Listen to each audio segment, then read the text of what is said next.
तो आज का हमारा टॉपिक है कि लेबर ऑनसेट मतलब कि लेबर शुरू कौन करता है। 9 मंथ की प्रेगनेंसी होती है बराबर, तो कोई ना कोई तो लेबर का स्टार्टिंग करेगा ना, कि कहेगा कि भाई अब लेबर स्टार्ट करो, अब बेबी का बर्थ होने का टाइम आ चुका है। तो करता कौन है एग्जैक्टली इस पूरे स्लाइड में आप देख रहे हो, एक लाइन लिखी हुई है, labour begins when the babies adrenaline says I am ready, यानी कि बेबी खुद कहता है कि अब मैं रेडी हो चुका हूँ तो लेबर स्टार्ट करो। वो कैसे कहता है वो इस पूरे वीडियो में हम समझेंगे कि बेबी कैसा रिस्पॉन्स देता है सामने, कि जो प्लेसेंटा है उस रिस्पॉन्स को लेके मदर को पहुंचाता है और मदर क्या करता है, यूट्रस में चेंजेस करता है। तो ये पूरा जो प्रोसेस होता है उसको कहेंगे causes of onset of labour, यानी कि लेबर होने की शुरुआत के कारण कौन कौन से होते हैं। ठीक है, ऑनसेट ऑफ लेबर को मैंने 3 पार्ट में डिवाइड किया है। एक तो फीटस कैसे क्या जनरेट करेगा, क्या रिस्पॉन्स देगा आगे, कि प्लेसेंटा उस रिस्पॉन्स को लेके मदर को कैसे देगी और मदर यूट्रस में क्या चेंजेस करेगा।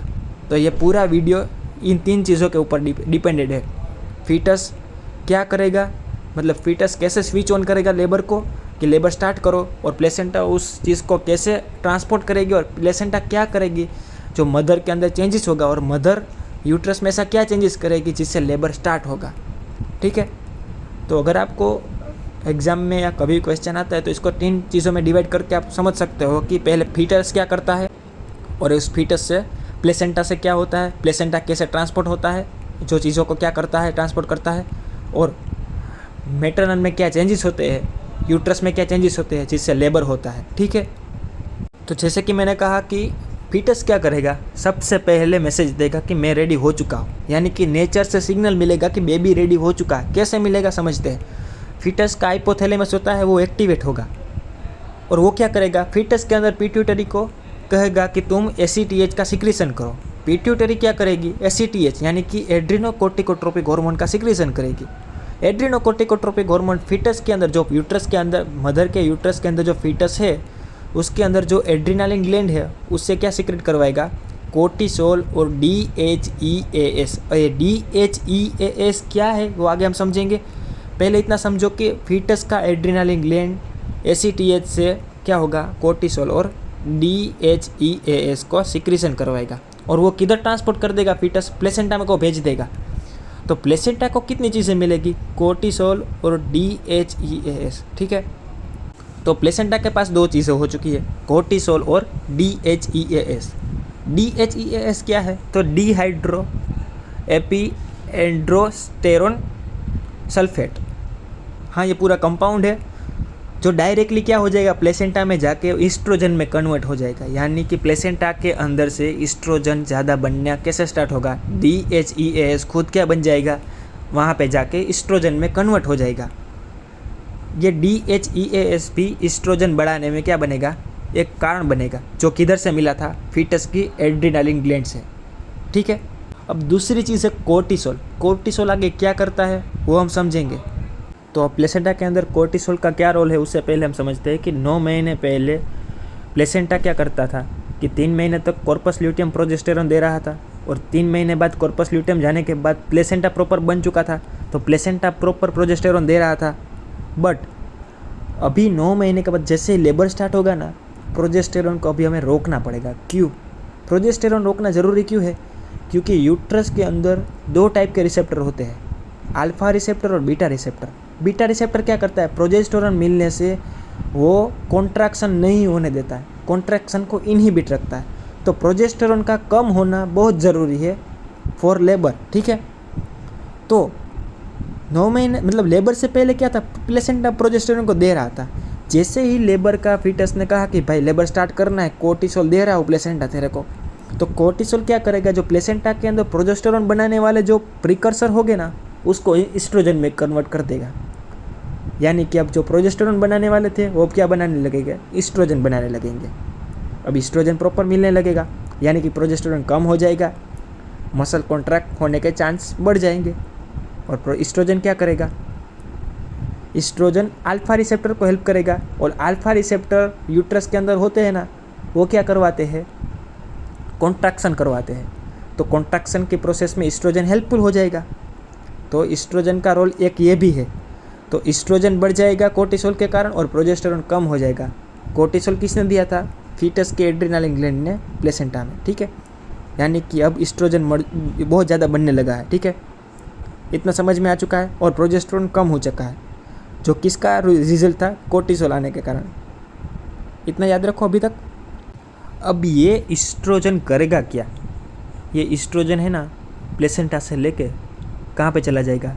मैटरनल ब्लड में चला जाएगा। मैटरनल ब्लड में जाएगा, डायरेक्ट उसके हाइपोथैलेमस में जाएगा, हाइपोथैलेमस से पिट्यूटरी में जाएगा। और याद रखो, मैटरनल की पोस्टीरियर पिट्यूटरी के अंदर एक हार्मोन होता है ऑक्सीटोसिन। ये इस्ट्रोजन ऑक्सीटोसिन का रिलीज़ करवाएगा। यानी कि ऑक्सीटोसिन किसके कारण रिलीज़ होगा? ये इस्ट्रोजन बढ़ जाने के कारण और प्रोजेस्टेरोन कम हो जाने के कारण।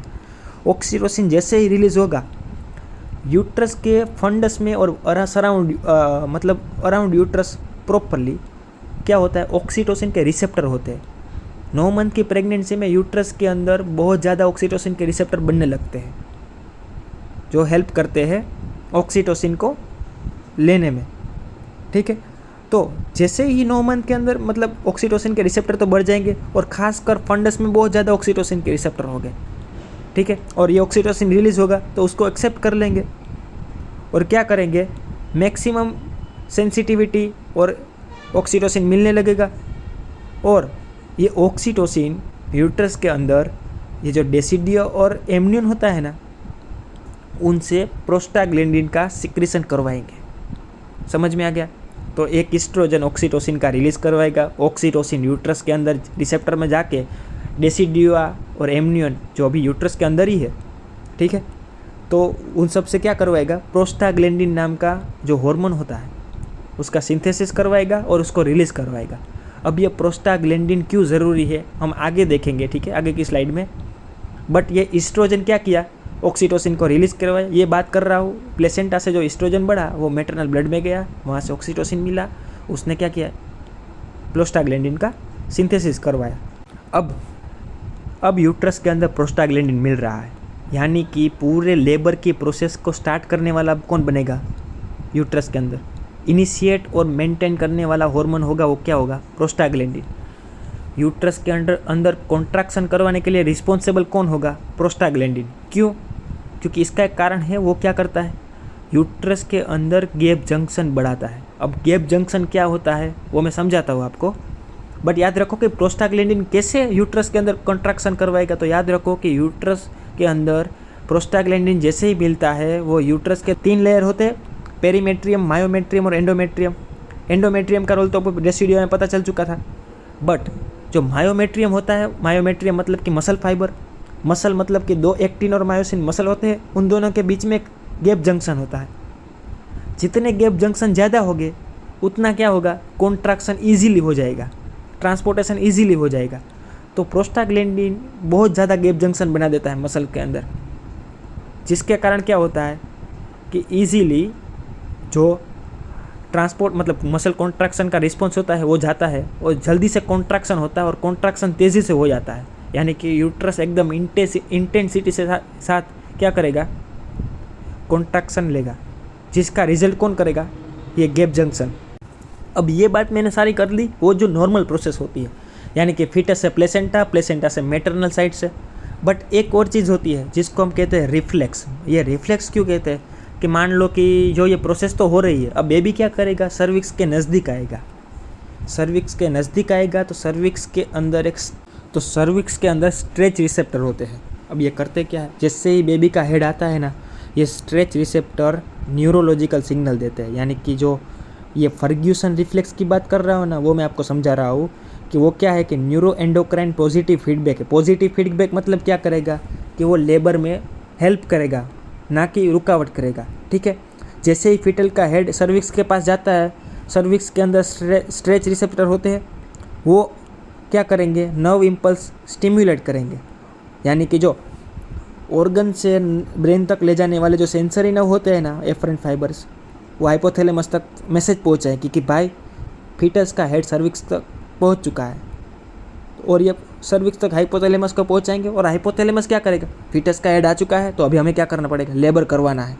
तो लेबर करवाने के लिए हाइपोथैलेमस पोस्टीरियर पिट्यूटरी को बोलेगा कि भाई तू ऑक्सीटोसिन का सिक्रीशन कर, ताकि वो आगे जाके प्रोस्टाग्लैंडिन बनाए और प्रोस्टाग्लैंडिन इनडायरेक्टली क्या कर देगा हमारे लिए, ये सब चीज़ों से यूट्रस का कॉन्ट्रैक्शन कर देगा। सिंपल प्रोसेस है। तो ये इनडायरेक्टली हेल्प हुआ। फर्ग्यूसन रिफ्लेक्स इनडायरेक्टली लेबर में मदद किया। तो ये फर्ग्यूसन रिफ्लेक्स ऐसे मदद करता है।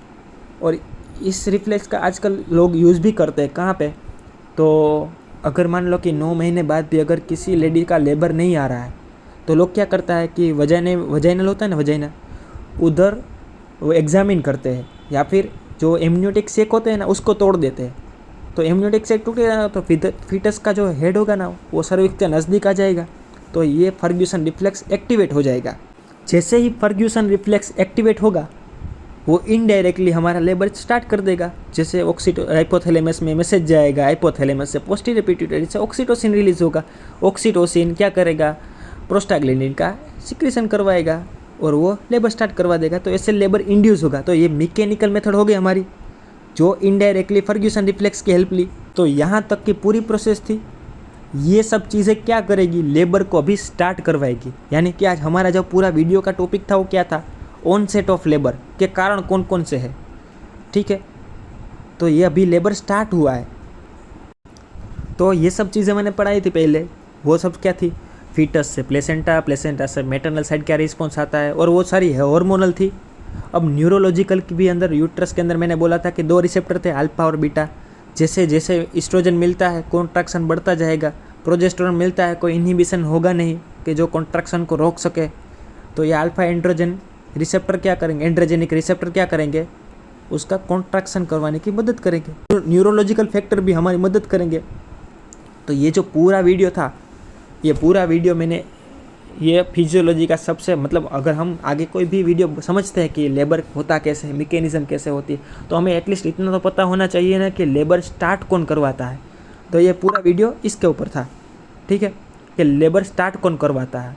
तो अगर एग्ज़ाम रिलेटेड अगर आप प्रिपरेशन कर रहे हो, क्वेश्चन आता है कि ऑनसेट ऑफ लेबर डिस्क्राइब करो, तो फिजियोलॉजी आती है कि मान लो फिजियोलॉजी ऑफ लेबर डिस्क्राइब करो, तो सभी चीज़ों में लेबर का स्टार्टिंग तो लिखना ही पड़ता है।